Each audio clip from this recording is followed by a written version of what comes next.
warahmatullahi wabarakatuh.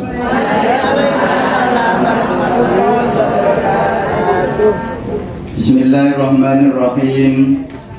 Alhamdulillahi rabbil alamin. Wabihi nasta'inu ala umuri dunya waddin. Allahumma salli wa sallim wa barik ala sayyidina wa habibina wa syafi'ina wa qurrati a'yunina wa maulana Muhammadin wa ala alihi wa ashabihi ajma'in wa tahirin. La hawla wa la quwwata illa billahil aliyyil azim. Para ibu rahimakumullah, alhamdulillah. Yang datang berapa ribu nih? 3.333, alhamdulillah. Kaya pasukan perang Badar, kok ngasus telu. Ini judulnya Madrasah Ibu. Sudah ibu-ibu semua nih. Mbak apa ibu-ibu? Senang dipanggil mbak apa ibu? Ibu. Apa kakak nih? Kakak rahimakumullah. Judulnya saya itu lupa apa judulnya? Jiwa memesona meski raga tak lagi muda. Muda itu berapa Pak? Muda. Menurut jenengan muda itu umur berapa? 40 itu muda enggak? Muda. 50? Muda. Muda. Muda. Wes masih dong ngaji.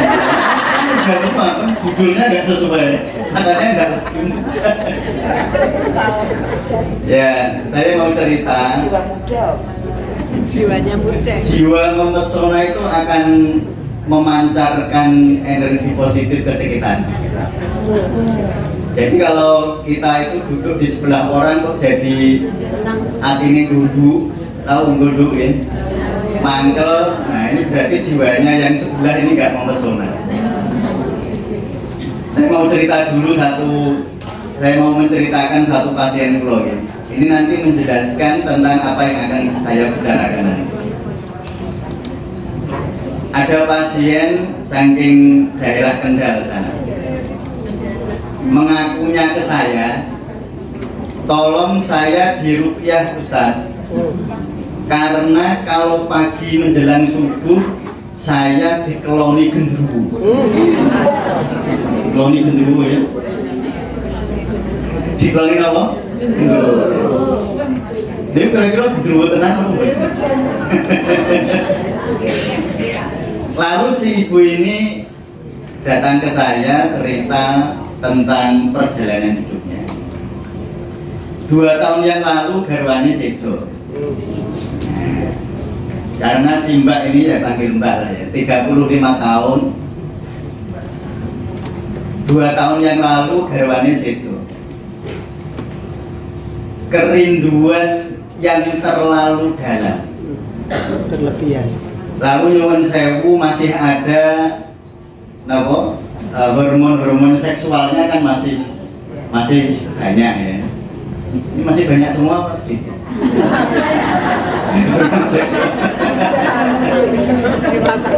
Jadi niku sakjane mboten rindu ya. Si mbak itu sebenarnya ngempet kerinduan, lalu imajinasi seksualnya terus terjadi. Nah sehingga terjadi halusinasi namanya. Itu halusinasi mboten gendruwo. Maka cara mengobatinya bukan dengan cara gendruwo ini melumong. Cara mengobatinya adalah mengikhlaskan suami. Itu pertama yang paling penting.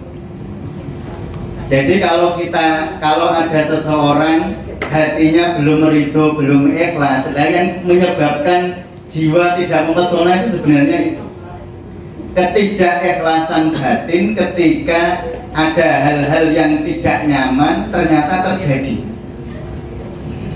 Mohon pelajari carane dungo. Kan kadang-kadang pada saat seperti itu kan ada rasa ngeten gitu, ya Allah, baru sekian tahun saya hidup bersama, mengapa engkau ambil. Nah itu kan ngelongso. Maka ketika hatinya ikhlas ridho, ya gendruwone ra ono. Jadi intinya ketika hati kita itu berada di dalam di dalam keikhlasan, di dalam keriduan, hal-hal kayak gitu itu enggak ada. Itu kemarin itu saya ngaji di daerah Manyaran. Nggak tahu dengan Manyaran. Ada ibu-ibu setelah ngaji niku nangis, ke saya nangis. Ustaz, saya itu kok belum bisa melupakan suami saya. Suaminya meninggal beberapa bulan yang lalu. Saya belum ikhlas Ustaz sama ditinggal suami saya. Terus kula guyon ngeten. Mbaknya itu usianya sekitar 40 tahun, masih muda ya. Muda, 40 tahun itu muda ya? Nek seket loh, nek seket setengah muda, setengah tua, mengkal. Terus saya bilang ngeten, Mbak, dulu pas suami masih sugeng sering berantem nggak?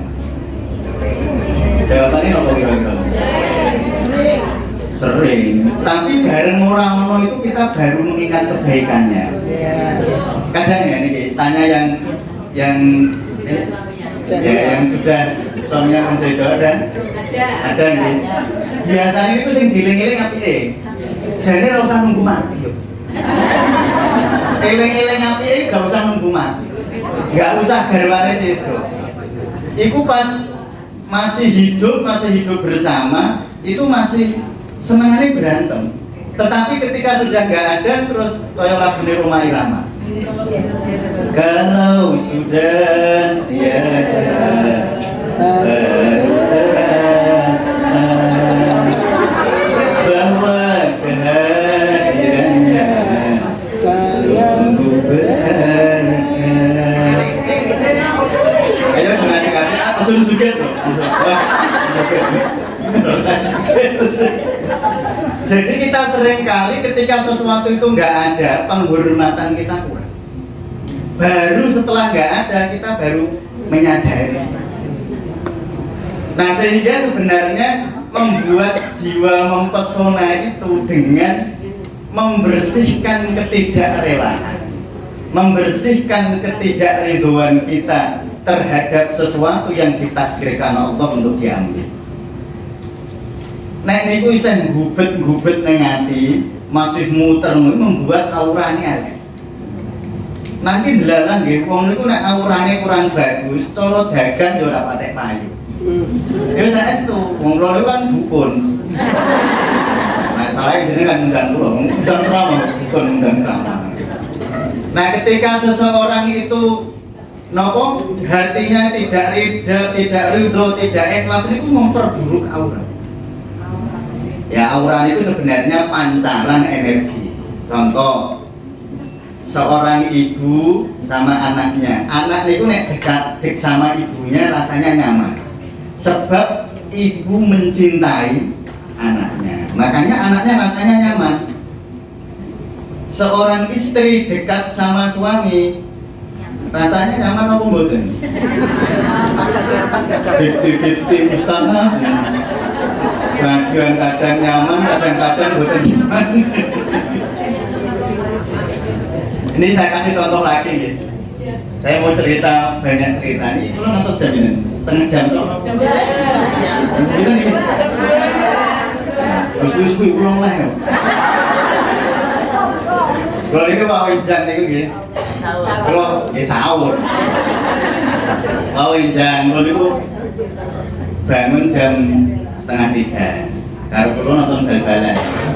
Barcelona musuh Osasuna, tapi ternyata ditunda. Enggak jadi nonton bola. Saya sudah sahur, cepat sahur karena saya harus ngaji di Baitur Rahmah di Sidoluhur sini di Telogosari. Terus ngaji di situ sampai jam 6, terus saya ke Masjid Agung tiduran di sana. Terus setengah songo ada beberapa pasien yang rawuh konsultasi, terus saya ke sini. Jadi ini ceritanya pun nelek. Jadi kok ngatos sebelum berarti? Ya, jam 11 ya. Setengah 11 terus tanya jawab ya. Awas takone nek angel aku mohon. Wong, nek takon aja angel-angel lho ya. Coba takon angel. Takon angel niku ngeten. Ustaz mumpun saged nglampahi dereng kan. Pertanyaan angel niku. Kalau tak jawab yo ngapusi, tak jawab orang, mosok ustaz kok yo orang. Kalau niku riyen nonton pasien ya. Mbak-mbak itu sering kena gendam, ngertos gendam? Gendam. Jadi uangnya itu sering habis di ATM. Karena kalau telepon orang ada penipuan itu dia gampang digendam. Lalu datang ke tempat saya sama ibunya. Sama ibunya datang ke tempat saya nyuwun tulung karena ini anak saya gampang kerasukan jin. Jenengan kerasukan apa? Rasukan ya, rasukan itu baju. Nah lalu saya intinya nyata terus perlu periksa. Waktu tak suruh jenengan cobi nanti latihan, ini latihan, praktek nanti. Coba jenengan membayangkan wajah ibu masing-masing, coba. Sekarang bayangkan wajah ibu, terus dirasakan tubuhnya rasanya gimana? Nyaman gitu. Bayangkan wajah anak yang sangat disayangi, terus rasakan tubuhnya ada nggak rasanya enak. Sekarang rasakan wong sing seneng rasani jenengan. Ayo dirasakan. Bang rasa nggak rasa. Ono kok Yusuf urip ae. Ini rasanya nggak enak gitu. Nah si anak ini tak suruh membayangkan karena saya kalau mengobati itu biasanya caranya begitu. Saya cari sumber problemnya. Sumber problem itu orang-orang terdekat, bukan orang jauh. Sumber masalah ini nek orang anak yo bojo, nek orang ngono yo teman kerja. Kalau nggak gitu ya bapak, ya orang tua gitu. Tonggo lah. Masalahnya di situ. Orang adoh-adoh. Nah ketika anak ini saya suruh membayangkan wajah ayahnya, tiba-tiba matanya mendelik. Gak mau kan? Terus saya tanya, kenapa dik? Kalau ayah di sini mau saya bunuh. Saya kaget. Padahal bocah ini kok ayu-ayu, bocah ini kok ayu kata jenengan. Ayu langsing kata jenengan. Kalau ini halus lemah lembut kata jenengan. Mak lembut nih. Lemah lembut. Nah lalu Sinda ini ketika saya tanya begitu dia marah, lalu dia nangis. Saya nggak tahu Pak, kenapa saya nggak bisa menyayangi bapak saya. Kok nggak bisa menyayangi? Padahal bapak itu baik sekali sama saya.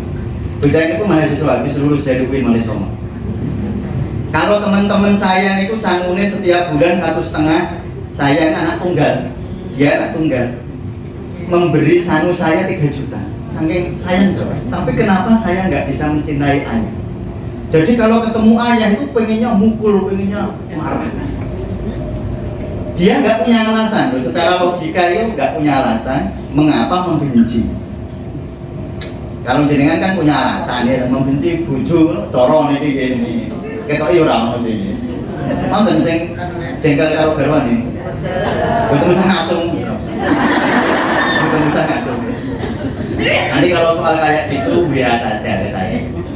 Nanti jangan sampai diceritakan gini garwane. Itu jadi membuang sampah sembarangan. Nah lalu ternyata ngeten ceritanya. Waktu di dalam kandungan si ibu niki, ibunya cerita itu 3 hari setelah ketemu saya karena nggak mau denger anaknya tahu cerita. Waktu 4 bulan Ustaz, anak saya dalam kandungan itu saya ditendang sama suami saya, perut saya pas 4 bulan. Ternyata suaminya niku selingkuh sama pembantu rumah tangga. Konangan nesu, lanang kadang-kadang ngoten lho. Salah konangan nesu. Tapi nek kula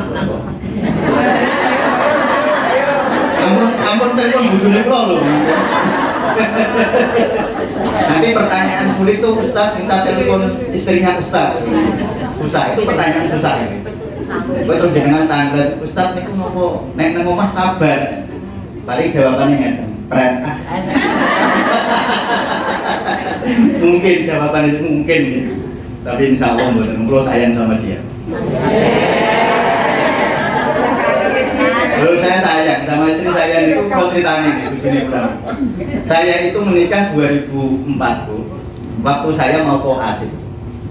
Saya belum kerja, dia mau nikah sama saya masih sekolah. Sampai saya itu bisa menghidupi istri saya itu jadi lelaki sejati. Itu 2000, baru 2009. Jadi 5 tahun saya itu dihidupi oleh istri saya. Makanya saya itu sayangnya sama dia itu nggak bisa terkira.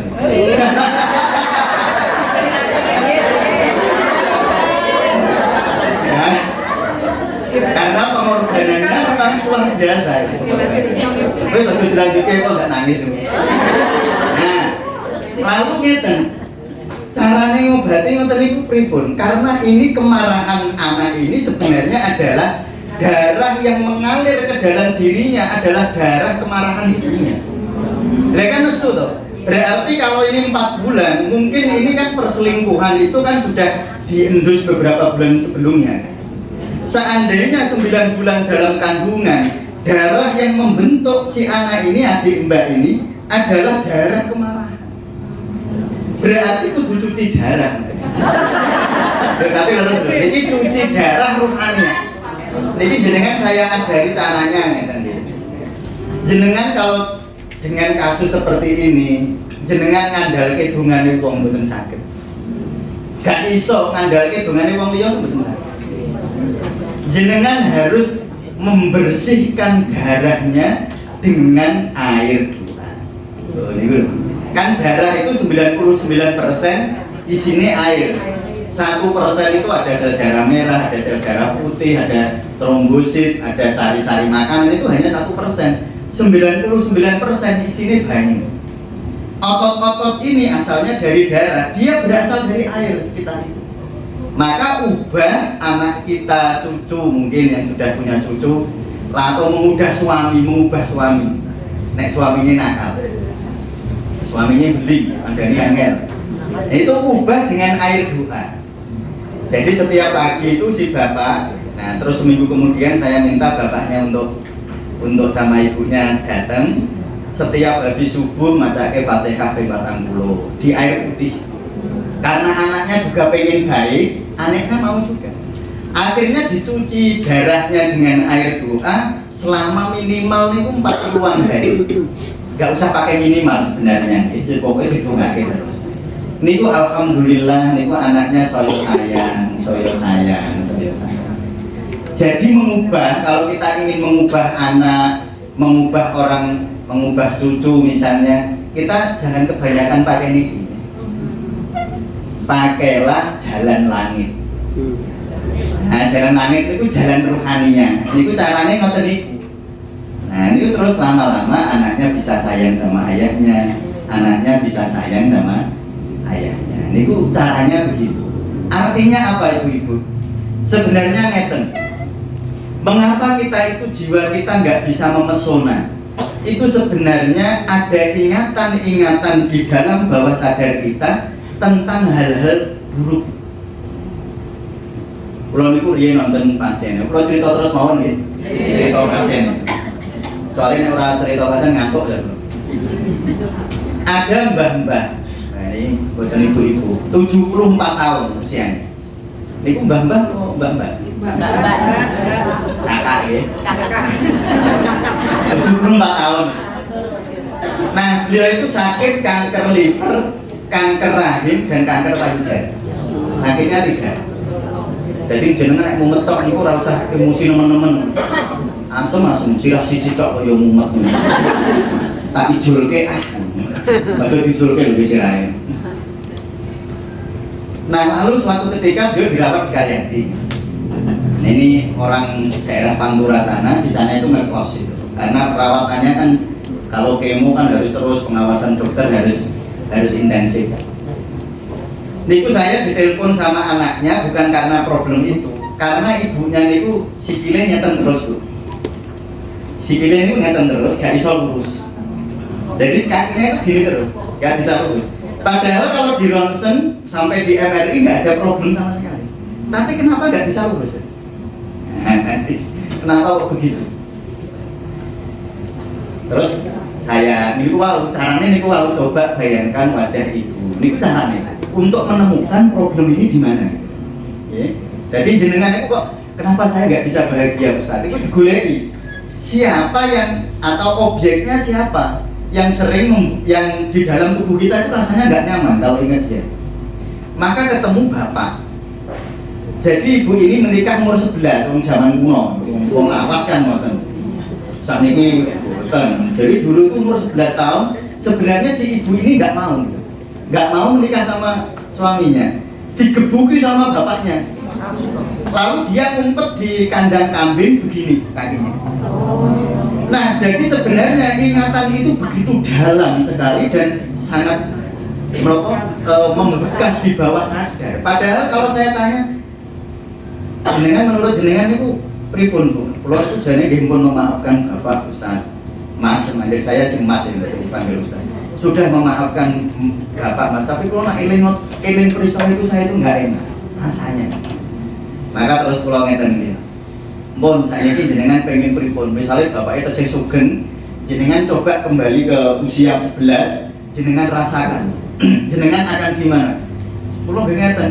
Ojo kepruki aku Pak, ojo kepruki aku Pak, ojo kepruki. Terus ayo jenengan ngoten jajal ngeten niku. Terus seandainya jenengan mampu ngomong sama bapak, jenengan mau ngomong apa? Ya intinya saya minta si mbak ini untuk mengekspresikan emosi yang tersimpan. Iku ujuk-ujuk bernangis setelah meluapkan emosi langsung sakit lurus kakinya nih. Dan itu banyak sekali, makanya ngeten nggih. Jenengan nek salat tahajud itu aja dinggo njaluk. Nggih. Salat kalau mau njaluk sama Allah, mau meminta sama Allah itu salat hajat. Ono salate dhewe. Kalau salat tahajud itu salat cinta. Ngeten carane untuk menumbuhkan cinta. Karena kalau cinta itu nanti merasuk di dalam darah daging jenengan, kebencian luruh. Jadi cara terbaik adalah menghadirkan cinta seperti kegelapan dihadirkan cahaya, maka kegelapan itu sirna. Ya kalau tadi saya ada teknik-teknik macam-macam, tetapi sebenarnya teknik yang saya lakukan itu yang paling bagus bukan itu. Yang paling bagus menghadirkan cinta. Maka nanti jenengan ngaji kan senang nulis. Nanti ditulis semua orang yang pernah berjasa bagi hidup jenengan, dicatat. Jangan cuma nengkene biasanya lali. Dicatat siapa yang orang yang paling berjasa. Oh, 1 ibu, 2 bapak, 3 suami misalnya. Suami itu berjasa apa? Berjasa. Kalau itu nek bahas niki kan. Kalau bahas suami istri itu sering nopo ya? Karena memang problem paling repot, paling sering ya dengan suami istri ini karena ngeten loh. Mengapa Allah niku menyebut, Rasulullah menyebut bahwa berkeluarga itu separuh dari agama. Mengapa? Karena memang begitu sulit mencintai suami istri setulus hati, itu sangat sulit. Ngeten. Kalau saya mencintai ibu saya niku gampang kok. Karena di dalam diri saya ada darah ibu saya, gampang. Jenengan mencintai anak yo gampang. Wong di dalam diri anak jenengan itu ada darah jenengan. Ikatan fisik rohaninya kuat sekali. Sehingga mencintai anak, mencintai orang tua itu cinta yang luar biasa, tetapi itu belum luar biasa sekali. Yang paling luar biasa adalah cintanya seorang istri kepada suaminya, cintanya seorang suami kepada istrinya, karena mereka sebenarnya bukan siapa-siapa, lalu tiba-tiba bersedia hidup di dalam suka dan duka. Itu nek orang luar biasa, nek orang hati yang hebat gak bisa ke orang soko-soko. Dan muncul kan orang soko-soko. Tiba-tiba datang dalam kehidupan jenengan dengan segala kekurangan kelebihannya. Walaupun kekurangannya itu yang ada, karena gue hitung terus. Nek dihitung terus jadi kaya akeh. Walaupun nanti ada orang ya datang ke saya, nyuwun saya. Ustaz tolong saya hidup saya menderita. Ustaz gimana nih biar saya senang. Dia itu bawa buku niku 200-an halaman. Kalau inten ku isine donga. Jebule isine iku screenshotan statusnya mantune. Jadi mantune nek gawe status niku di screenshot terus dicetak. Dan statusnya mangkune ini ngene. Mertua yang kurang memperhatikan menantu. Nah, nek statusnya mangkune itu di screenshot terus dicetak sampai 200 halaman. Dan ngono iku kon bahagia ya ora iso bendino didelok statusnya. Berarti dia nggak bisa bahagia, dia selalu mengingat keburukan orang lain. Makanya jenengan berani, yuk nyanyi saya. Satu aku sayang ibu, dua juga sayang ayah, tiga sayang adik kakak, 1, 2, 3 sayang semuanya. Saiki makanya diganti. Sing duwe mantu ditambahi nggih. 1 sayang menantuku. Ditambahi nggih. Tergantung jenengan kalau ditambahi lho nggih. Enggak, itu nanti sangat baik. Jadi nyanyian atau nada yang baik itu masuk ke bawah sadar. Mulane iku kudune do seneng nyanyi. Nyanyi tapi nyanyi aja seneng rungkat lho nggih. Ojo nyanyi ojo kandas lho ya. Kandas itu pripun nyanyi? Bila tiada mendalam cinta dan kerinduan akan terlalu dalam luka yang kurasakan. Ojo kuwi nyanyine. Nyanyine kuwi yo dengan rungkat terus, mantan terus. Nyanyi niku kaya cantekan iki, nyanyi saya. Jadi nanti yang sedang galau dengan menantu mungkin ngeten nggih. Yang paling sering boten cocok itu kan ibu sama menantu perempuan. Karena si ibu menyayangi anak laki-lakinya, gitu. Si istri kepingin memiliki laki-laki itu seutuhnya. Maka langsung terjadi cemburu-cemburuan. Tetapi ampun ngantos ngeten nggih. Ini kejahatan. Semarah-marah jenengan, misalnya suami jenengan itu perhatian sama ibu. Mungkin perhatiannya lalu membuat dia lupa sama jenengan. Mungkin loh ya. Tetapi seandainya jenengan marah sama suami begitu, jangan sampai terucapnya tentu niki kejahatan. Mas, sampean milih ibumu apa milih aku? Pertanyaan jahat juga ya. Itu pertanyaan jahat. Jangan tanya karena nggak boleh dipilih. Gak entuk pilih ibu, terus jawabannya yo milih ibuku, sampean jengkel. Yo milih sampean tok dede. Nanti dia akan menjadi anak yang makanya nggak boleh milih. Yo kudu loro-lorone. Harus dua-duanya. Jadi jangan ada mulus jenengan tukaran sak kapokmu ora apa-apa wis. Wis tukaran sak kapokmu, tapi ojo sampai bertanya seperti itu. Jangan sampai bertanya, wis Mas saiki ngene ae. Sampean milih ibumu kan mbokmu. Apa milih aku? Nah, itu pertanyaan jahat ya. Jangan sampai muncul pertanyaan seperti itu. Makanya tadi niku nyanyi niku diganti. Kalau sudah punya menantu atau mertua, ini coba lihat ini sudah mertua. Oh belum, itu rasa belum ya. Ngaji udah penting gitu. Ngaji udah penting gitu loh, yang di mertua. Dan nanti ditambahi 1 sayang mertuaku 2, ini ditambahi ya. Terus jenengan gorengan, pas lewat yang sebelah langsung nyanyi. Pulang itu hidup bersama mertua. Jadi saya itu hidup sama mertua. Jadi bapak, ibu, saya sama keluarga itu sama mertua. Saya tentu tahu betapa memang kudu menjaga keseimbangan itu. Nah, itu memang harus hati-hati betul. Tetapi kalau di dalam hati kita kebak cinta, insya Allah niku ngasih hidayah. Ibu kula niku almarhum, Ibu Merosepah niku sedo tahun 2015. Bapak waktu masih muda, bapak mertua itu masih 56-57 tahun. Ya saya nom lah, kan nom tuh tak mau. Ya kan biasa mau menikah lagi. Saya cemberut kan bojone iku, cemburu toh nggih, bapakku.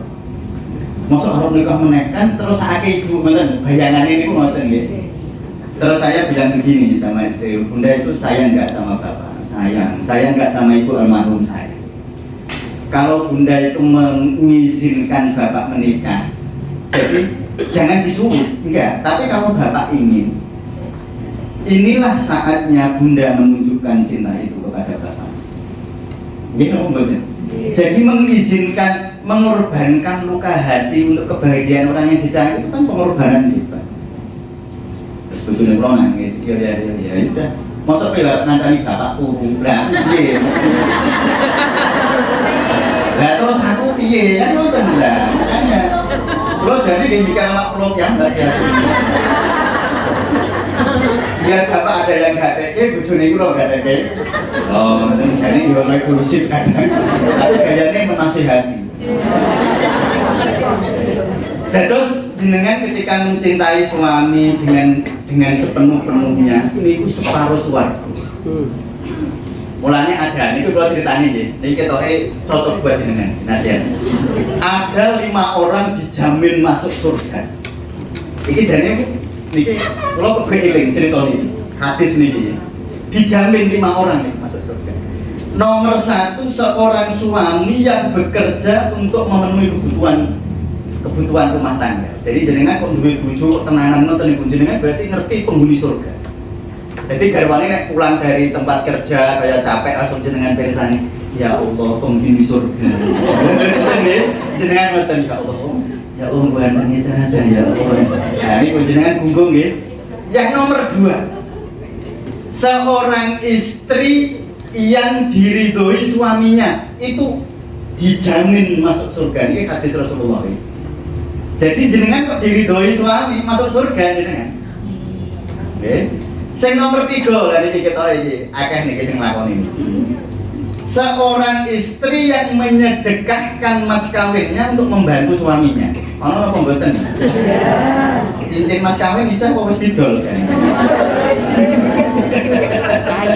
Jadi jenengan kok ikhlas mas kawinnya didol, nggo bantu garwane jenengan. Jenengan ahli surga. Ora usah amin lho nggih. Ora usah amin nek terpaksa nih. Nek ora terpaksa ya ora usah. Nek soalnya wis cukup ora usah. Kok balik mulai Mas, aku pengen jadi ahli surga Mas, pokoknya cincin itu.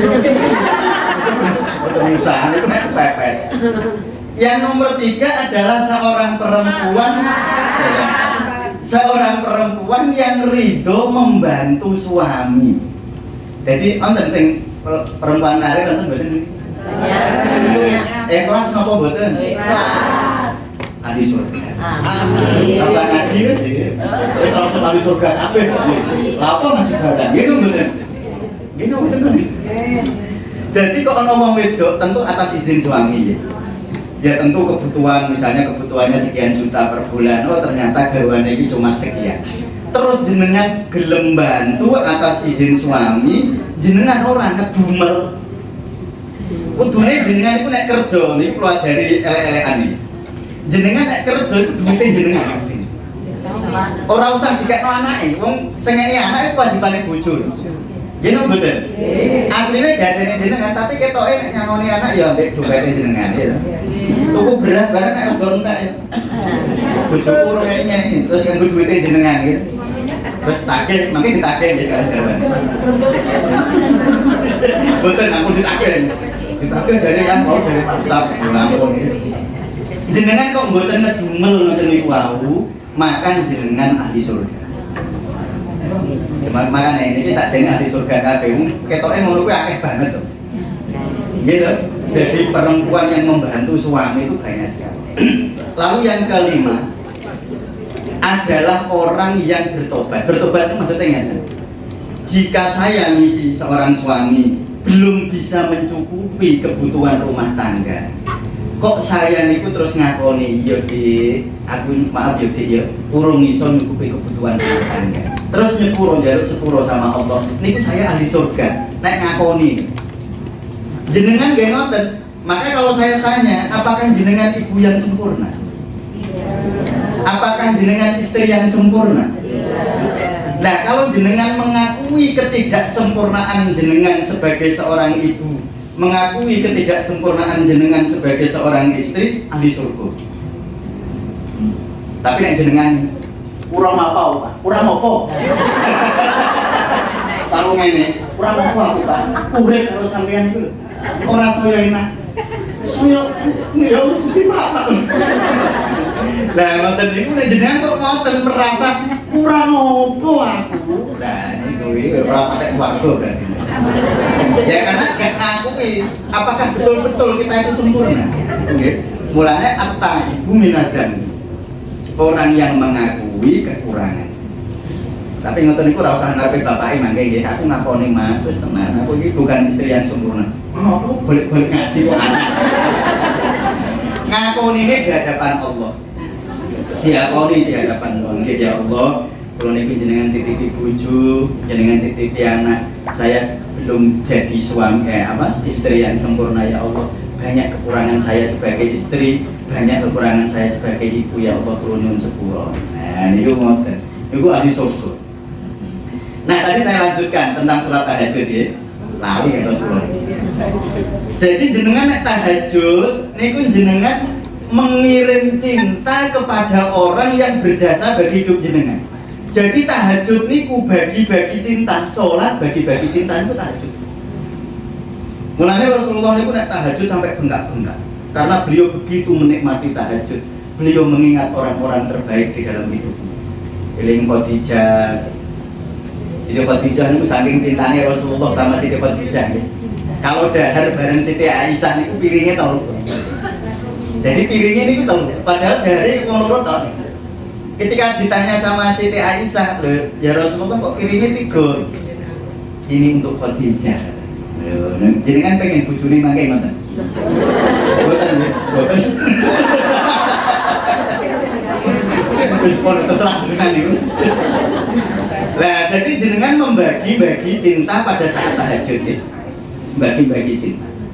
Ya Allah, saya berterima kasih kepada ibu saya yang sudah merawat saya dengan susah payah. Jenengan eling-eling perjuangan ibu ini, terus Alfa. Terus eling-eling bapak. Ya Allah, matur suwun Engkau telah memberikan saya, Engkau titipkan saya kepada bapak yang bertanggung jawab, yang dengan segala keluhnya, dengan air mata dan keringatnya dia menghidupi saya. Ya Allah, matur suwun. Al-Fatihah. Ngoten tahajud niku ngoten. Aja tahajud ya Allah Gusti mugi-mugi besok jatuh tempo niku sengarep lali. Tahajud niku aja njaluk. Nek njaluk napa jenenge salat? Nek tahajud niku salat bagi-bagi cinta. Mboten njaluk.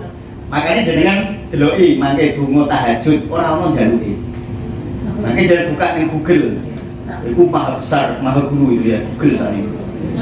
Ono kabeh pinter. Atau Meta AI nang WA pinter.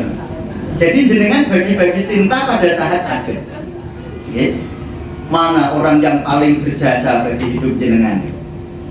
Nanti insya Allah nek jenengan hatinya penuh cinta niku, di sini senang, di sana senang, di mana-mana hatiku senang. Di sini senang, di sana senang, di mana-mana hatiku senang. La ayo to la la la la la la la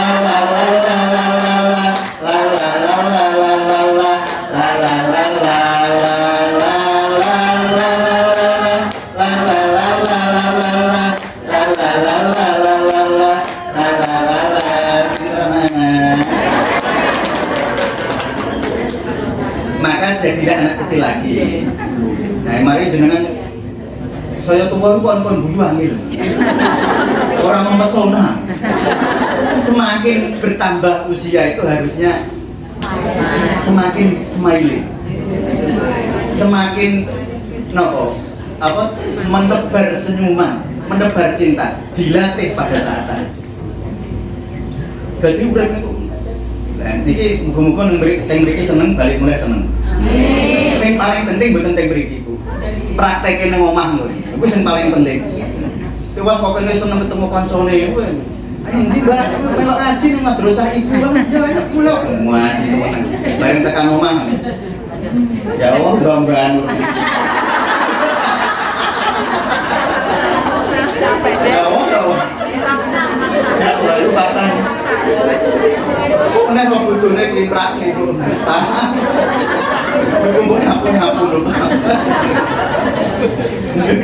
Dan mesul niku Mas. Itu berarti ngaji prakteknya kurang.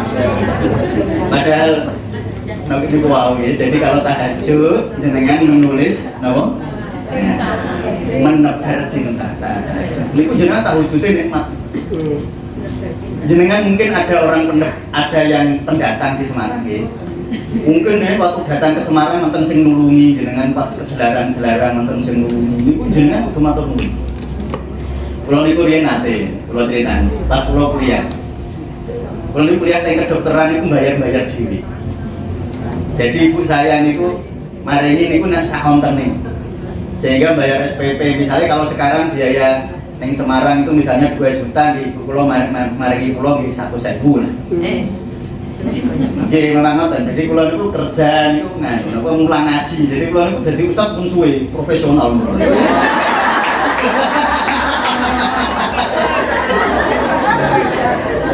Lah. Ya Allah, ya Allah. Kula itu ilang langsung ya. Alhamdulillah. Napa ngantos magrib mawon iki, Mas? Lah kula niku suatu ketika ibu kula niku mangan rong dino pisan. Boten sehari 2 kali. 2 hari sekali saya makan. Mulai kula niku riyen langsing. Sekarang niki 62 kilo. Dulu niku pas kuliah itu 42 kilo. Karena ya jarang makan itu. Jarang makan dan sering puasa. Tapi puasanya itu puasa irit. Betul-betul puasa karena ibadah. Memang orang daripada orang itu puasa sisa. Nah, suatu ketika saya itu nggak makan 3 hari.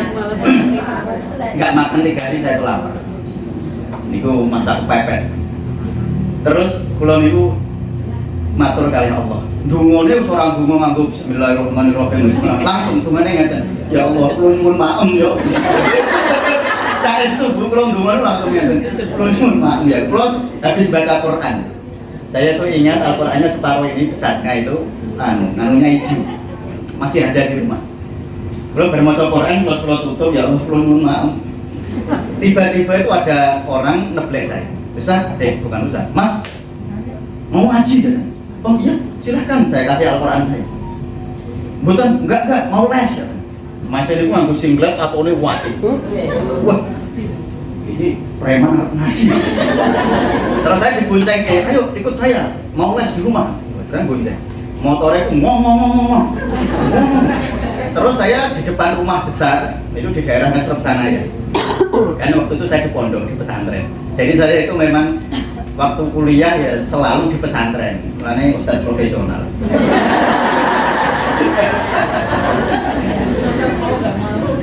Ya, niku kula dadi mulang ngaji ora kelas 11. Memang bentuk bayaran. Pun wis riyen. Lah kula mulang ngaji ben iso bayar kuliah. Lalu saya itu diberhentikan di depan rumah besar. Orangnya pergi, preman ini pergi. Mau les itu rumahnya itu didodok aja. Waduh, balik lain so ya. Ditinggalin no. Terus kok dodok lawannya, dodok. Yang keluar Bu, masya Allah, mbak cuantik umurnya mungkin 27-30-an tahun. Sekwilda, anggone sekitar wilayah dada. Kalau bupati, bukan panah tinggi-tinggi. Kalau niku nelayan langsung hilang nih. Masyarakat kalau nih, ya Allah gusti saya.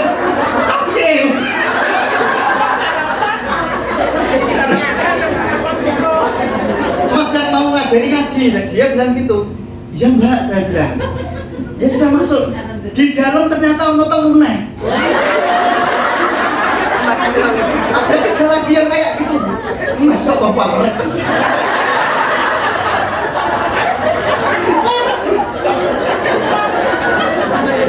Terus gitu, Mas, kita ini 6 bulan lagi mau tobat.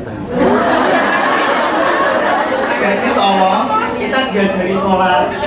Jadi disuruh ngajari sholat, bukan ngaji Al-Quran, disuruh ngajari sholat sampai benar seminggu 2 kali. tapi nggak boleh ngomong dosa. Saya yo siap mbak ngomong dosa ora sida mulang ngaji lho bayaran. Gitu mungkin oh siap mbak gitu. Jadi enak nih nanti mas seminggu tuh setiap 2 kali kalau hari Sabtu saya kasih gaji 150.000 mau. Tahun 97 150.000 setiap minggu.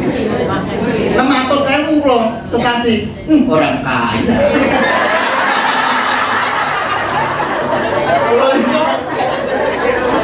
Kalau ini bayar SPP itu ya bisa bayar SPP sekolah kedokteran ya.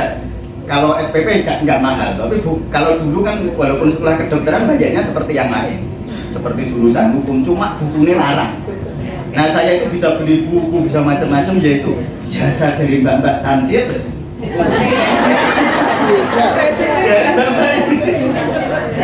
Jadi kalau saya tahajud ingat mereka.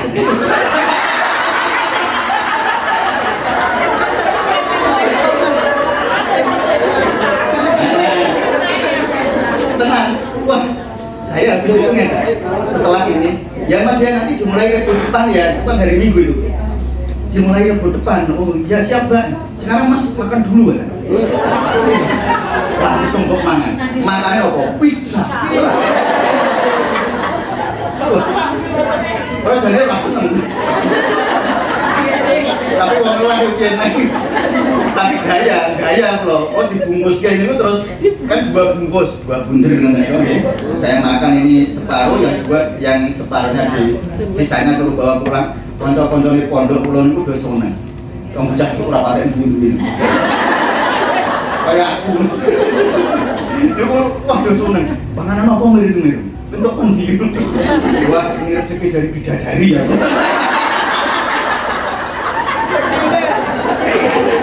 Lah ini terus saya itu, nah 6 bulan saya ngajari mbak-mbak, gue dapat rezeki dari Allah, walaupun galane kayak humbi.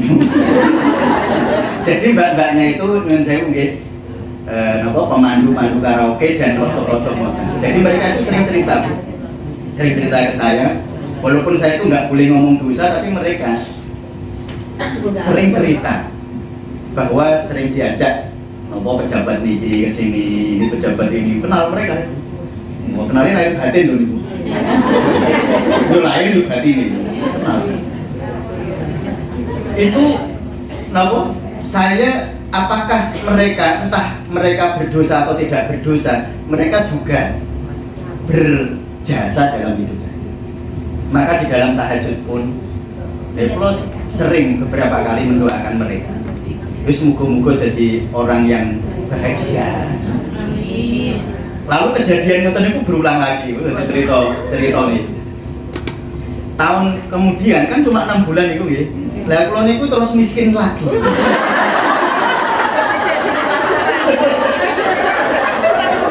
Lah 6 bulan sampai setahun lagi itu saya kismin lagi. Orang mangan neh. Kulo niku ndonga kali Gusti Allah melih. Caranya sama. Kulo beto Al-Qur'an, kulo ngaji. Kulo niku wong sarunge yo mok loro. Kanggo sarunge padha. Kulo matur kali Gusti Allah, ya Allah kulo nuwun maaf ya Allah. Kan saya enggak makan lagi. Ada saya dijawil sama orang lagi. Dijawil, "Mas mau ngaji." Wih, padha iki. Saya kasih Al-Qur'an. Ini Mbak nih. Mbak pakaiannya bagus, sopan. Kayak itu loh, apa?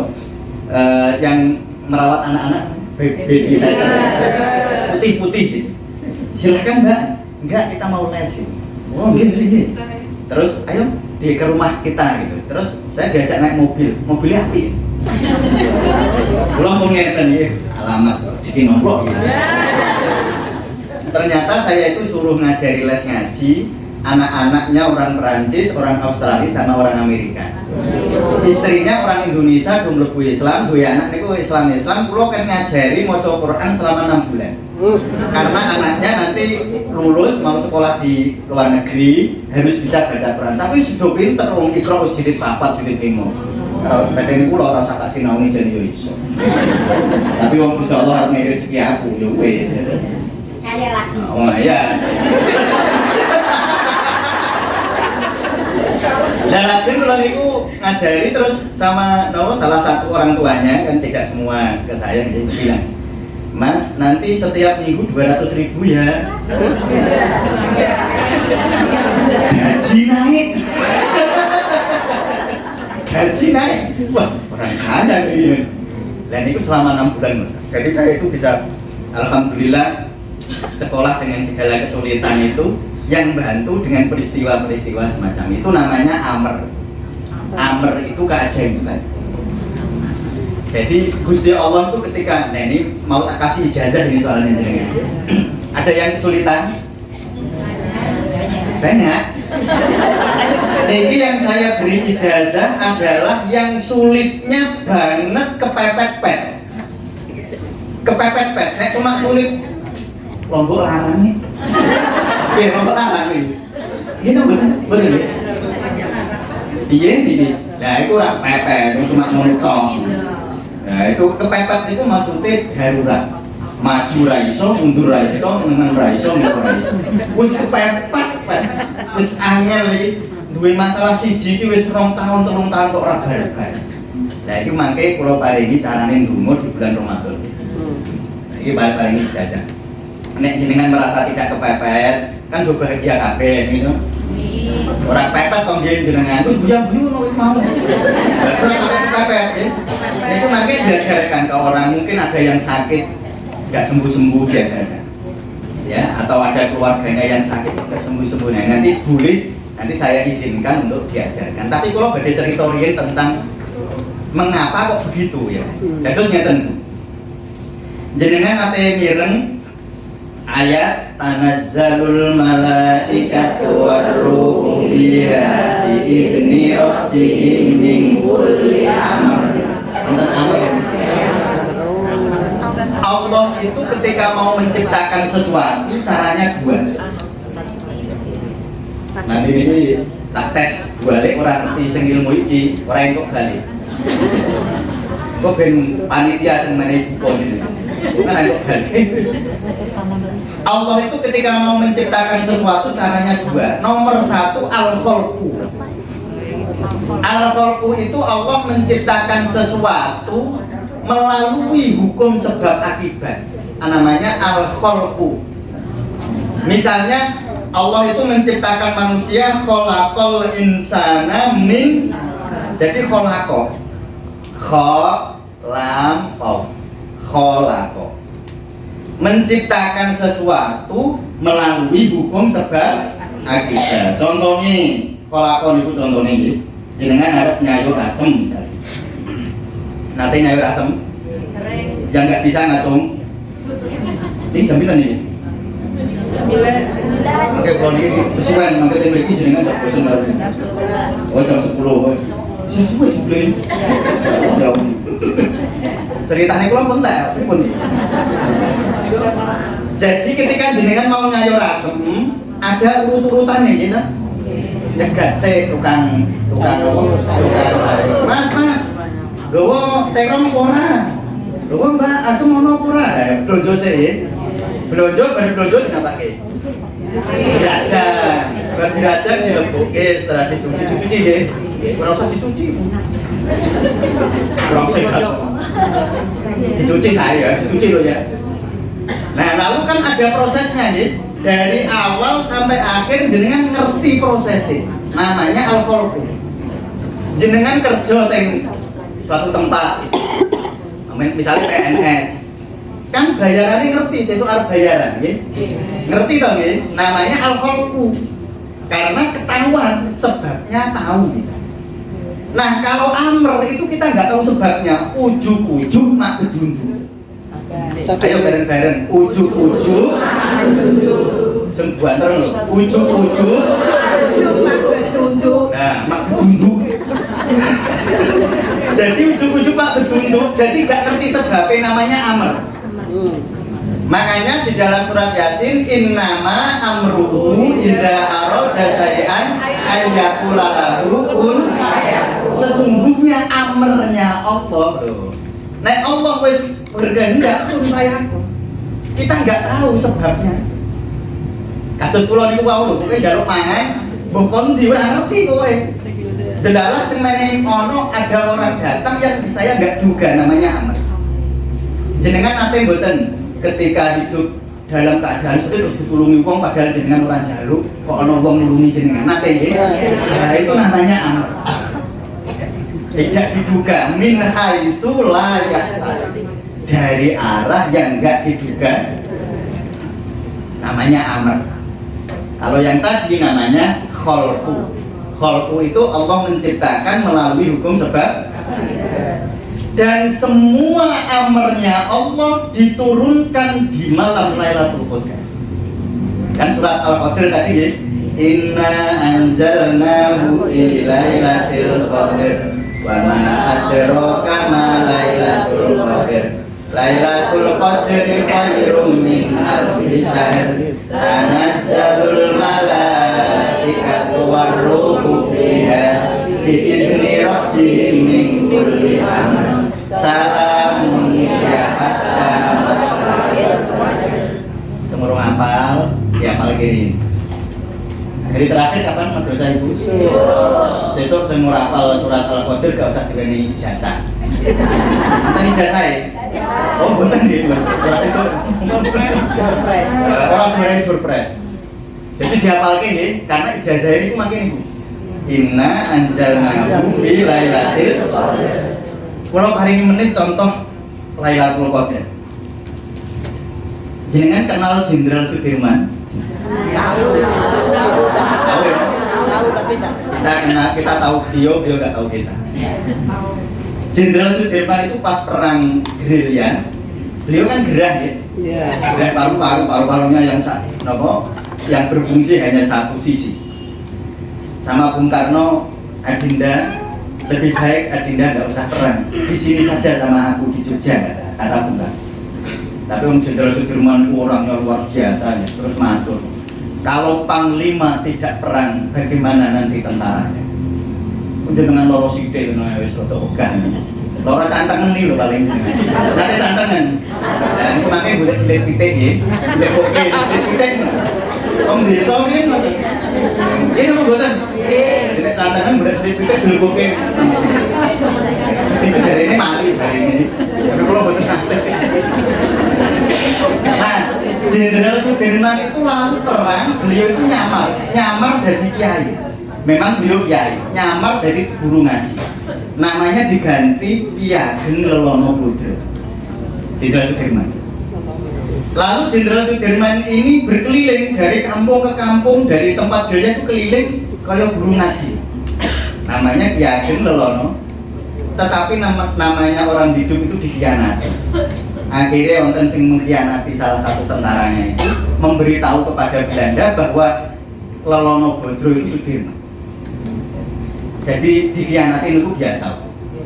Nggih. Dikhianati itu biasa. Itu zaman riyin pun nonton. Jadi jenengan kok ana wong berkane kali jenengan itu biasa aja. Gak usah mangkel banget. Nggih, jangan mangkel. Dikhianati itu biasa, yang tidak biasa jika kita yang berkhianat. Dikhianati itu biasa, tapi jangan kita yang berkhianat. Jadi dikhianati santai. Buat apa susah, buat apa susah, lebih baik kita bergembira. Terus ribut, ayo maju satu. Susah buat, nah ini kumaknya ngoten ya. Jadi cara dikhianati orang itu biasa. Buat apa, tapi ora usah sampai muncak-muncak.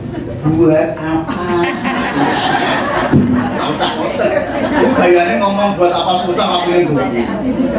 Nah ini kok. Lah Jenderal Sudirman itu dikhianati, lalu akhirnya ketahuan. Terus Jenderal Sudirman itu sampai kepepet yang Gunung Wilis. Beliau naik, namanya gunung ya. Semakin naik, di bawah itu tentara sudah mengepung. Jenderal Sudirman hanya dengan 4 orang yang memanggul beliau, yang mikul beliau, yang mengepung di bawah Gunung Wilis itu ratusan tentara Belanda. Itu nek cara hitungan logika kita, yo karek mak emak ngoten mawon. Nggih, karek mak cekel. Ya sampai mak cegemek. Lah itu. Cara basa Rembang, kula niku asli Rembang. Ada yang kembang? Ngacung? Oh nggak ada ya? Ya Allah. Oh kenapa ya Allah di sini? Nanti kita yang reuni ya. Ini kan sudah jadi tapi reuni orang kembang ya. Nek cara kembang apa cegen mah? Wah. Nah Jenderal Sudirman itu pas di atas sudah semua pengawalnya wis loyo wis ketangkep ngono ae, ditangkep londo terus nanti dipenjara. Paling gitu ya. Sudah mikirnya pun ngono. Tetapi tiba-tiba Jenderal Sudirman itu ngadeg. Beliau berdiri dengan susah payah menengadahkan tangannya ke langit.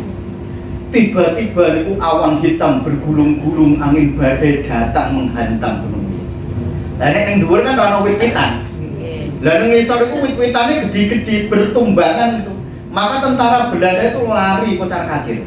Namanya Amer kuwi. Keajaiban. Tapi wong ajaib itu kudu wani kepepet. Nek cara kula wani mangan telung ora mangan telung dina niku lho. Tapi nek kon baleni aku yo ora wani. Mboten baleni mboten usah. Sakniki niku mangan terus soalnya. Wong bojone kula niku ahli gizi soalnya. Ya, ini kula niku sekolah ning gizi. Makanya saya di gizi terus. Nah itu namanya Amr. Rasulullah niku nate ngeten pas perang Badar. Perang Badar itu kan 313 tentara melawan 1024. Lah perang zaman dhisik niku kan ngeten perange. Mboten perang adu-aduan, mboten perangnya langsung berhadapan. Orang satu ketemu orang tiga, langgal niku. Nah, dalam keadaan kepepet niku Rasulullah dikhianati asli niku. Jadi Rasulullah itu dikhianati orang-orang Yahudi, orang-orang munafik itu gini. Muhammad, nanti kita bantu pokoknya. Berapa tentaranya sana? 1000. Oh, kita cukup. Bareng tentarane teko do mlayu. Jenengan ing nate ngoten. Dijok-joke Mbak ayo aku tak bantu tenan. Wis dadi penguruse, tak bantu. Bareng dadi pengurus tenan, ora tau bantu. Ditinggal nyoro. Ono ngono iku. Ora usah banter-banter ya. Gayane niku ngono ditunjuk dadi RT niku nek teng modele dadi RT sakniki rebutan moh apa rebutan gelem? Rebutan moh nggih. Kulo termasuk kulo. Wah kulo niku berikhtiar betul ben ora dadi RT. Ngantek bojone kulo itu harus money politik. Bojone kulo iku mbayar ibu-ibu, pokoknya anggere bojoku ora dadi RT tak tokoke bakso. Wah iku bojone kulo gerilya, ben bojone ora dadi RT. Sebab bojone kulo sak akeh kulo ya. Wis alhamdulillah ora dadi RT. Sujud syukur kulo. Lah ngono kok dadi RT ya ngono. Wah wis Mbak sampeane opo-opo wis aku tak bantu nek gawe rapat apa wis aku tak bantu. Pres. Bareng dadi tenan yo ora dibantu. Lah niku Kanjeng Nabi niku ngoten. Maka ketika Rasulullah kepepet lalu Allah dawuh, Muhammad ambil segenggam kerikil-kerikil di bawahmu, lemparkan ke wajah-wajah musuh. Terus Rasulullah niku yo ora ngerti karepe kon opo. Wis pokoke mengambil batu-batu kecil dilempar. Menurut pandangan orang-orang Quraisy, itu tentara datang berbondong-bondong. Orang Quraisy do melayu. Namanya Amr. Makanya terus Allah dawuh, napa maromaita, ketika engkau melempar Muhammad, bukan engkau yang melempar, walakin Allah haroma, tetapi yang melempar Allah. Jadi jenengan pas kepepet gak boleh putus asa gitu. Kuwi pepet pet lah niku. Pokoke wis gak ngerti carane piye, wis buntek pikire. Lah niki ijazah. Menawi salat hajat, nggih. Nah niki sing kepepet lho, nek salat hajat niku nek biasa maca kuliah ayyuhal kafirun ayat pertama nggih, terus ayat kedua maca qul huwallahu. Lah niki nek kepepet niki.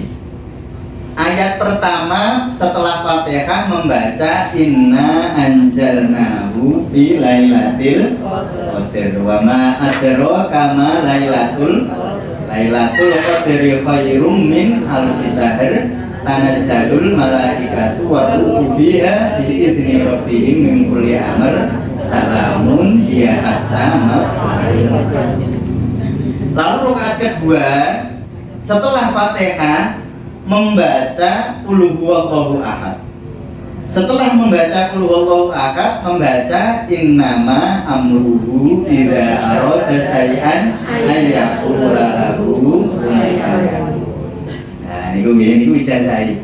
Nanti silahkan diajarkan kepada yang jenengan menurut jenengan itu sakit sedulurku kae ya Gusti wis loro wis rono rene kok tombo urung entuk jenengan ajarkan atau memiliki masalah-masalah yang lain nanti jenengan ajarkan. Nah itu yang akan jika kita bersedia DP mengemis kepada Allah, semoga nanti Allah meridhoi. Ibu-ibu, ya sampai sampun sampai bahagia kan mugi sekarang sampai nanti jenengan bahagia. Lalu sekarang ini tadi judulnya kan jiwa mempesona. Ya. Jadi biar jiwa mempesona, bersihkan diri kita dari memori-memori negatif. Caranya membersihkan dengan tahajud tadi, mengirimkan cinta kepada orang-orang yang pernah berjasa bagi hidup jenengan. Semua malah coba yang berjasa bagi hidup jenengan itu berapa? Banyak. Coba nanti dihitung. Si ya bapak, ibu, bule, pak D, pak itu jenengan dicatat. Biar nanti jenengan waktu berdoa orang langsung lewat. Nek waktune cukup kabeh, nek ora cukup sesuk meneh. Tambahin meneh. Jenengan ingat-ingat orang yang sangat berjasa bagi hidup. Berarti nanti jenengan itu sedang menyirami Rahman Rahim, sedang menyirami cinta di dalam hati. Ketika jenengan memberi kebaikan, maka akan diberi kebaikan. Itu otomatis ngoten. Ya nanti jenengan mengirim doa kepada orang-orang yang sangat berjasa bagi hidup jenengan di dalam sholat tahajud. Terutama sangat baik dilakukan di malam Ramadan. Jadi ini kan nembe songo gitu. Nembe songo masih ada kesempatan 20 hari lagi. Niki wau yang saya sampaikan dilakoni sholat hajat. Sholat hajat itu boleh kapanpun kecuali waktu yang dilarang. Misalnya habis subuh sampai terbitnya matahari itu nggak boleh sholat. Habis sholat asar sampai terbenamnya matahari nggak boleh sholat. Ya. Nah di lain itu boleh tahajud. Jadi kan misalnya habis sholat duha. Sholat hajat. Jadi sholat tahajud harus habis tidur di malam hari. Kalau sholat hajat kapanpun, misalnya jadi kan sholat duha. Terus seneng sholat duha. Ben apa? Ben sugih ya. Enggak pun sugih.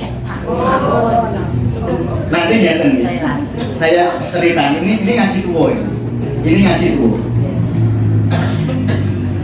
Yang muda, yang kelihatan muda-muda ini, yang kurang dari 40 tahun, gak usah dirungokke. Ini ajaran berat. Orang itu kalau semakin tua, semakin bertambah usia. Kalau berdoa, jangan doa yang egoistik. Nah, saya kasih contoh. Doa itu terkali, satu doa egoistik, yang kedua doa rohani. Doa egoistik itu jenengan berdoa untuk kebaikan jenengan menurut pikiran jenengan. Contoh, ya Allah berilah saya rezeki sekian. Ini namanya jenengan berdoa egoistik. Seakan-akan kalau jenengan dapat itu lalu beres semua. Saya ceritani tentang apakah keinginan itu mesti baik buat kita? Belum tentu. Ketika doa itu dikabulkan belum tentu baik loh bagi jenengan. Kalau kasih contoh, dulu Nabi Isa itu duwe muridnya kata Nabi Isa itu muridnya kata. Ada dua murid Nabi Isa, itu jami salah nih. Salah, ini jam kita terang. Salah. Tapi kalau ada di kantor nih loh. Enggak mampir Robosari gitu HP mas. Orang kaya. HP rusak tuku. Mosok servis. Nabi Isa itu dua murid niku kan. Lalu ada dua orang niku jengkel kali Nabi Isa. Aku wis nyantri 5 tahun kok urung diwenehi donga yang bisa menghidupkan orang mati. Padahal nek aku punya doa menghidupkan orang mati, nek balik kan luar biasa, gini mboten. Jadi dukun laris. Kira-kira maten. Oh, donya kebak wah repot ya. Lalu muridnya Nabi Isa niki matur kali Nabi Isa. Mas Nabi, Kulo niku pun ngaji kalian jenengan 5 tahun kok urung diwenehi ijazah ben iso nguripke makhluk mati ya. Terus Nabi Isa dawuh, enggak usah punya itu karena itu berbahaya. Kata Nabi Isa. Mulane ilmu ngono kok diwenehi duwe anggere wong sembarangan yo bahaya. Kok diuripke kabeh. Sak kuburan urip kabeh repot jenengan. Ora kumanan nanti jenengan. Nah lalu mereka memaksa Nabi Isa.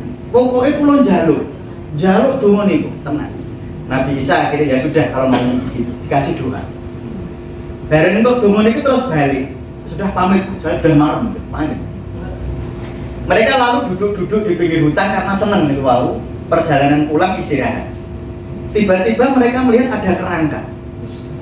Wah ini saatnya kita praktekkan. Nanti kalau kita doakan hidup, wah hebat kita. Oh benar-benar, lalu berdoa. Nah ketika berdoa, hiduplah tadi kerangka, tapi ternyata itu ular besar. Terus ular itu dipangan kalau ular itu, terus mati kan ini. Artinya ngeten lho, keinginan itu belum tentu baik buat kita. Mulane nek wong tua semakin tambah usia, doa-doa semacam itu dikurangi. Semakin tua niku nek donga ngeten. Niki dongane para sesepuh.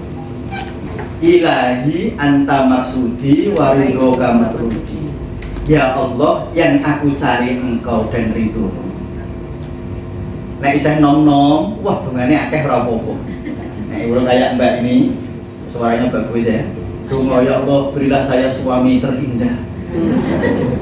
Yang bertanggung jawab, yang soleh, apalagi membawa ke surga, pekerjaannya mapan, dhuwure 120 cm. Niku mboten napa-napa kalau ini. Jenengan arep donga ngono. Ya Allah, berilah suami saya itu tingginya itu. Kulo niku isen kalih bojone kula. Wong bojone kula niku luwih dhuwur timbang kula niku. Kula niku pas foto nikah kula niku nganggo ganjel. Ben ketok dhuwur. Bojone kula itu lebih tinggi dari saya. Lah itu donga ketika itu namanya apa? Doa nafsiyah. Doa karena ego gitu. Seakan-akan itu yang paling baik. Mulane Rasulullah niku ngeten nggih. Rasulullah niku nek niliki tiyang gerah niku nek ngajari donga benten-benten. Kalau yang ditiliki niku tiyang biasa, level spiritualitasnya biasa isih nom, nek ngajari donga ngeten. Allahumma ya safi bismi marodi sifaan la yughadiru saqaman wala alam. Ya Allah muga-muga mari, muga-muga dan sehat ngoten nggih.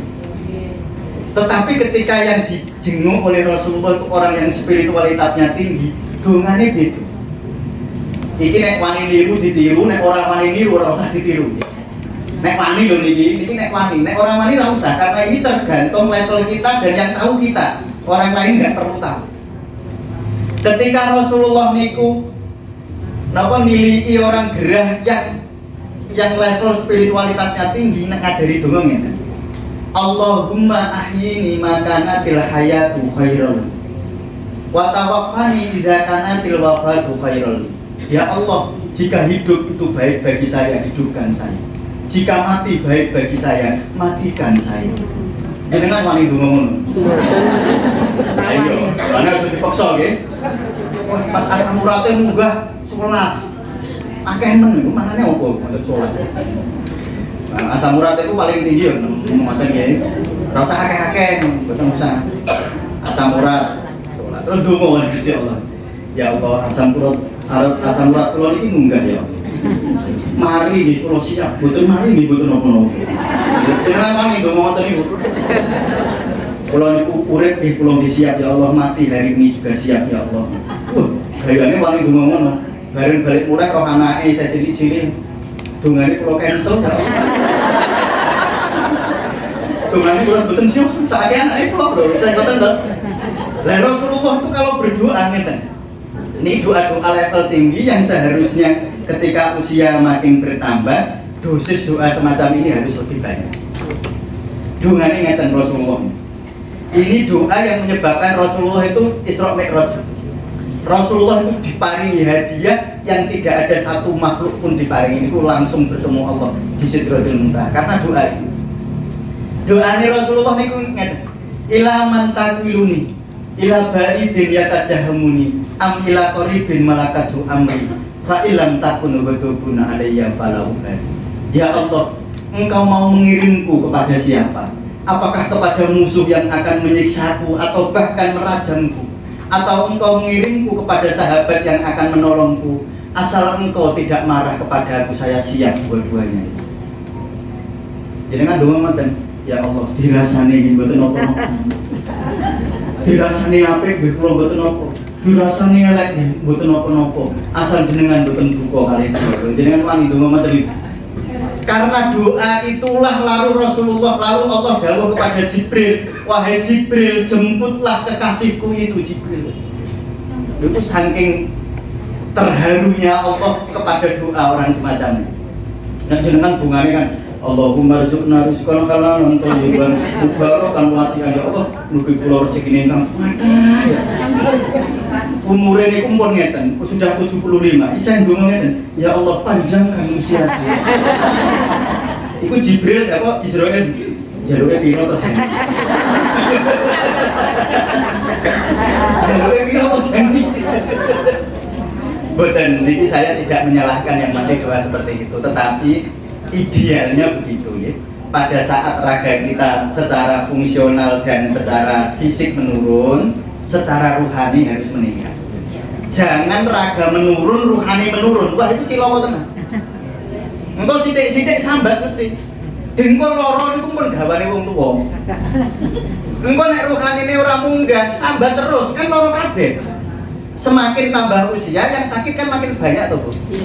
Apa arep nyuwun sewu ya, apa arep pecicilan kaya dhisik terus. Kan nggih mboten iki kula mampu nyuwun sewu mawon. Apa arep kaya dhisik itu dolan karo kancane ngoten. Healing kemana-mana dhisik ya. Saiki gayane kudu healing. Ngeten nggih. Healing niku sae. Jadi jenengan rekreasi RT mau ke tempat apa healing. Mana healing paling bagus mana? Tawangmangun apa Bandungan apa? Nah, pokoknya healing ya.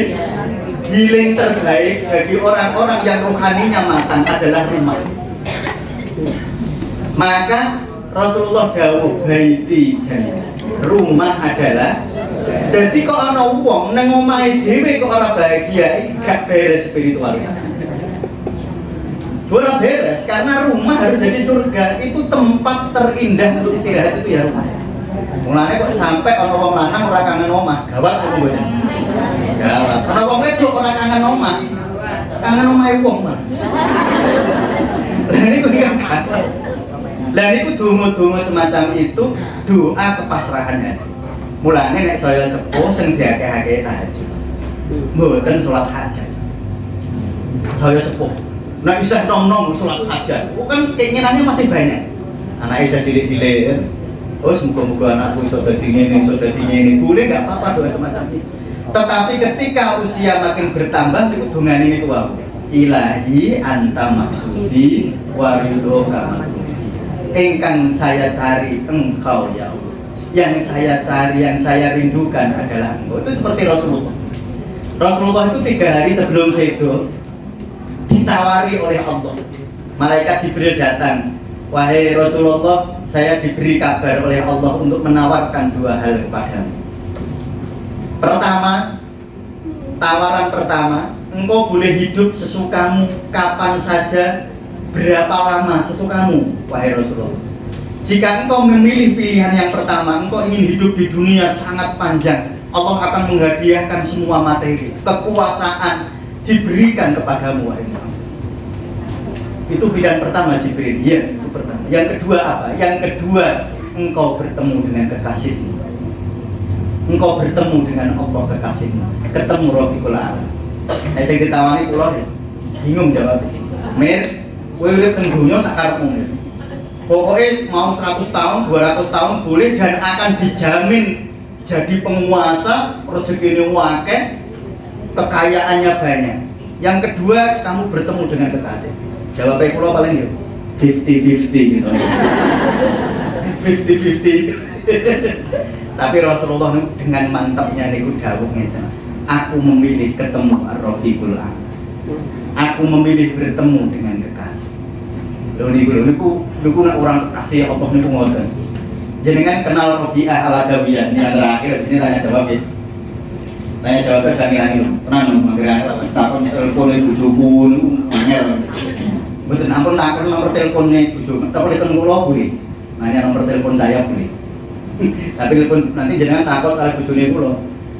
Mbak, Ustaz Mustamir garwane jenengan. Iya betul. Orangnya baik gak di rumah. Bojone kula bingung jawab itu. Jadi itu pertanyaan susah. Jenengan kenal nggih Robi'ah Al-Adawiyah. Beliau itu kan perempuan. Sakit pendarahan. Tapi beliau itu kalau sakit tersenyum. Kalau sakit itu masih menyunggingkan senyum. Sehingga murid-muridnya itu bergumul. Mengapa kalau sakit tersenyum? Ada seorang murid bertanya, wahai ibu, mengapa kalau kami perhatikan kalau ibu sakit kenapa tersenyum? Jawabannya Robi'ah, tidakkah engkau tahu bahwa rasa sakit ini adalah surat cinta kekasih? Tapi dihayati tenan lho nggih, ora bulat-bulat nantong. Dihayati betul. Nah, semakin bertambah usia, hal-hal semacam ini harus semakin diperkuat. Jenengan arep pirang tahun jalur ning donya. Arep pirang tahun, mau minta berapa tahun? Nanti jenengan bosen. Mbah kula niku meninggal mungkin 100 tahun lebih. Kalau malam itu sholat hajat, kalau tangkeleti, Mbok, kan kalau orang Rembang manggilin Mbok. Mbok, kenapa kok sholat hajat terus? Dan aku kepengen dah mati, bosen. Wis kangen karo Yai Nem. Nah, orang Rembang kan ngangguni Nem loh, mati orang Rembang. Jadi usia seandainya dipanjangkan itu yono bosennya. Jenengan hidup itu akan ada akhirnya. Maka kalau sudah 60 tahun ini guru kula sing matur jenengan boleh setuju boleh tidak setuju ya. Mir ana wong umure wis 3 kok isih wedi mati, iku pertanyakan spiritualitas. Nek wis 3 tahun iku kudu kangen Allah. Iki pun kangen Allah napa kangen anak, kangen bojo. Kangen anak, kangen bojo diniati kangen Gusti. Jadi jenengan ini cerita terakhir. Dulu saya punya teman, dia sekolah di luar negeri, jatuh cinta sama temennya di luar negeri, sama-sama orang Indonesia. Jatuh cinta lagi, sampai udah punya anak. Datang ke masjid saya, Mir, tulungi aku, jatuh cinta lagi ya. Jatuh cinta itu bukan sengaja, mulanya dia sadar nek salah, tapi nggak bisa, aku nggak bisa membohongi perasaan. Salah gayamu. Terus saya ngeten, nanti kalau pulang ke rumah, pada saat melihat istrimu, seakan-akan kamu melihat Allah di sana. Bukankah istri itu adalah amanah Allah? Jadi nek ndelok bojo jenengan mangke ndelok garwane niku. Titipane Allah. Mangke atau jenengan melihat anak, jenengan harus seakan-akan melihat Allah di situ. Sehingga cinta kita kepada anak, cinta kita kepada istri, suami, cinta kita kepada keluarga adalah sebenarnya hakikatnya cinta kita kepada Allah Subhanahu wa Ta'ala. Ini ngelatihan ngoten. Jadi semua harus kita lihat nek cara teng Al-Qur'an ngeten. Fa aina ma tuwallu fasamma wajhullah. Dimanapun engkau menghadap, kamu melihat Allah sebenarnya. Jadi delok bojo seakan-akan melihat Allah, melihat rumah bocor seakan melihat Allah. Enggak, kalau itu nanti dihadirkan betul-betul, ya sedih tapi enggak akan berlebihan. Itu saya kira yang bisa saya sampaikan. Nyun sewu ya. Saya biasa ngomong rotok kasar karena saya orang Rembang. Yang ngomongnya rotok kasar, kalau ada tindak-tindaknya atur, ada yang berlebihan saya minta maaf. Silahkan kalau ada tanya jawab. Tadi doa ada 2, satu. Oh iya, doa nafsiyah. Yang satu doa nafsiyah itu doa menurut kita baik, menurut kita. Aku agar iso ngedol omahku berarti apa? Gitu. Jenengan donga ngedol omah, ben omahe ndak laku kepengin ndak pindah. Kepengen jenengan donga anakku kudu dadi dokter. Itu berarti donga nafsiyah. Donga menurut jenengan. Tapi betulkah baik bagi dia? Betulkah itu baik? Jenengan wani jamin nek dene dadi dokter mesti bahagia. Jenengan wani jamin nek jenengan pindah omah jenengan saya cedak Gusti Allah. Loh, jadi namanya doa nafsiyah. Nomor 2 doa rohaniah mau sing kula contohke. Ilahi anta maksudi wariduka sing kula goleki jenengan ya Allah. Apapun yang engkau takdirkan untukku, asal aku dekat denganmu saya siap. Itu donga. Tapi tentu saja doa itu berdasarkan perkembangan spiritual. Nggak usah dipaksa, okay? Ini saya pesan betul. Nggak usah dipaksa. Nek urung wani donga rohaniah jangan dipaksa. Nek ora wani donga ya Allah pokoknya kula loro ya siap, sehat ya siap. Penting jenengan mboten duka kali 10. Nek jenengan mboten siap donga ngoten jangan. Jenengan nanti munafik. Pokoknya jenengan, cuma jenengan harus berdoa kepada Allah semoga suatu saat bisa begitu ya. Semoga suatu saat iso ndonga ngono. Jangan sampai nanti doanya sampai akhir hayat ngoten terus. Doa nafsiyah terus. Ngono donga wonten tiyang pasien ning kula. Umure 75 tahun, sing perempuan 75, laki-lakinya 78. Nek donga niku ya Allah kembalikan kejantanan saya. Oh no lho, tapi ya wonten iki. Lah niku kan ya kula rada piye ngoten kula. Kan datang ke tempat saya demi kejantanan kula pun donga Ustaz. Pun donga terus kula salat tahajud ben kejantanan saya kembali. Ya Allah, itu ngono yo isih mosok umur. Nah, boleh kalau Husnul Khotimah kan. Husnul Khotimah itu maknanya saat kita dipanggil Allah jenengan ingat. Husnul Khotimah itu ngeten. Pada saat jenengan ditimbali Allah jenengan bersukacita itu husnul khotimah. Tapi nek jenengan moh ora husnul khotimah moh kok. Nah itu ya boten kalau husnul khotimah jenengan maknani ridani Gusti Allah berarti itu doa rohani. Dan ada ciri-ciri nih. Ada orang sakit, ini orang sakit ya 40 hari sebelum meninggal. 40 hari sebelum meninggal kok mimpinya itu mimpi ketemu kewan. Mimpi ini ono ulo, ono macan. Ini kalau meninggal itu suul khotimah. Karena dia itu hatinya terikat dengan duniawi. Duniawi itu dicirikan binatang, kebinatangan. Ya, sifat-sifat biasanya mimpinya itu ketemu sama hewan-hewan. Ketemu ulo. Jadi ono wong gerah wis sepuh. Wah, aku mimpi dibudak-budak ulo. Ini hati-hati. Itu berarti hatinya masih terlalu terikat dengan dunia. Yang kedua, orang 40-an hari sebelum meninggal itu dijemput oleh orang tuanya. Orang tua itu iso budi, iso ibu, iso bapak. Itu insya Allah husnul khotimah. Hatinya sudah ada cinta. Hatinya sudah ada cinta. Lalu yang ketiga yang luar biasa adalah ketika yang menjemput adalah pasangan hidup. Suaminya yang menjemput. Jadi mau meninggal, okay? Kado saya itu punya ponakan kemarin ya, meninggal umur 30 tahun. Dia waktu 7 hari sebelum meninggal mimpinya diketemu nih Abai terus. Abai itu bapak ikan Mas Kulo. Diketemu Abai, itu insya Allah husnul. Jadi yang kedua levelnya mau nek sing mimpinya ketemu kewan gak lulus deh. Kalau mimpinya ketemu wong tua, ketemu suami. Ketemu orang tua ini, ketemu orang tua, bapak, ibu, itu bijine B sudah lulus. Insya Allah husnul. Yang luar biasa ketika mau meninggal yang menjemput gurunya. Ini luar biasa. Jadi yang jenengan punya guru nggak? Guru itu yang dimaksud guru di sini bukan guru SD, guru matematika, guru kimia, bukan. Guru yang menurut jenengan, orang yang menurut jenengan patut ditiru itu siapa? Jenengan kan nonton gitu. Kan ketemu guru saya di pesantren, di 4 pesantren saya, dari pesantren ke pesantren kan ada guru banyak. Tapi ada satu guru yang tumutus nengati nih guru, nah itu namanya guru. Nah kalau yang menjemput itu luar biasa, husnul khotimah bijine A.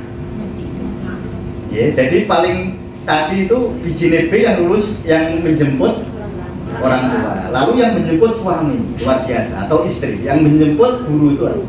Puncaknya adalah ketika saat orang meninggal yang menjemput baginda Rasul Muhammad sallallahu alaihi wasallam. Nek jenengan kok saya menjemput Kanjeng Nabi kabeh melok jemput. Nah, itu berarti wis ora ana pitakon kubur enggak ada kalau yang menjemput Rasulullah. Kaya jenengan misalnya dijemput Pak Prabowo ning madrasah ibu, Dijemput dari sini diajak ke Jakarta. Ono polisi paling nyegat nih. Ono paling nyegat, langsung masuk istana. Pas pampres saya kalau ditakon. Tapi kalau yang menjemput asistennya ya tetap takon. Siapa ini? Suratnya mana? Masih gitu. Jadi jenengan kok badhe sedo kok yang menjemput Rasulullah masuk surga langsung, ora ono padang maksar, ora ono wis ora ono takon-takon kubur, ora ono mizan, ora ono langsung masuk. Mulane sing seneng mau sholawat. Sing seneng mau ya sholawat itu macam-macam, jenengan senenge nopo? Nah, kalau saya memang seneng sholawatan, kula niku tukang adzan bukan sholawatan. Misalnya senengnya sholawat Jibril, ya jenengan sing rutin. Sallallahu alaihi Muhammad, sallallahu alaihi wasallam, sallallahu alaihi Muhammad, sallallahu alaihi wasallam. Senang selawatan mana nih? Sallallahu itu maknanya ngeten nggih. Sholat niku maknane hubungkan. Jadi nih ngeten sallallahu ala Muhammad. Ya Allah, ikatkan hatiku kepada baginda Rasul ya Allah. Ngoten maknane itu. Jadi jenengan kepengin ditaleni digandeng Kanjeng Nabi. Jadi niku wonten napa seorang ulama gerah. Imam Busiri namanya. Imam Busiri itu gerah setruk. Tapi beliau niku selama gerah, nek badhe sare niku nulis syair karena beliau itu penyair. Nulis syair tentang Rasulullah. Jadi nek badhe sare nulis surat cinta. Apa nulis status? Gayanya Arab turun nulis statusnya tahajud dulu ya. Imam Busiri itu senangannya nulis surat cinta kepada Rasul. Beberapa bulan kemudian beliau itu ngimpi ditemui Rasulullah terus diberi burdah. Burdah itu kayak selendang di musim dingin. Kalau jenengan di Eropa kalau musim dingin itu ada. Nah itu. Nah, kalau dengar tahu surah Fatihah namanya burdah. Pada saat beliau tidur dikasih burdah oleh Rasulullah. Bangun tidur beliau sembuh dari sakit stroke sakit. Jadi lumpuh separuh Imam Busiri. Jadi saya pesen menawi badhe sare niku atus Imam Busiri ya seneng sholawatan. Atau minimal niku nek ora iso sholawatan dhewe, nek nyetel HP iku HP sholawatan. Ora usah nyetel lagu-lagu yang lain sing sholawatan. Nanti insya Allah kita akan semakin dekat dengan Imam Busiri niku sing dicatet niku ngeten lho. Maula ya sholli wa sallim